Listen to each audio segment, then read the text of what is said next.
Okay, this is the fridge. I mean, pretty standard fridge like you get at home.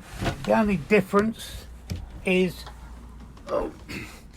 here you have the on-off button, which turns it on. That says that it's using gas to power it up. If you press that button, if you're on the mains, then that will obviously switch off the gas and turn on the electric to keep the fridge cold. And this end one is when you're travelling. It doesn't mean that the fridge works on battery, so beware. When you pull up, it will switch off.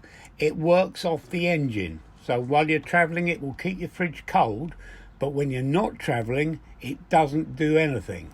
And this one here shows you how cold you've got it set. You just press the thermometer sign to change how cold you want it. I normally find 3 is sufficient, but you can run it as cold as you like.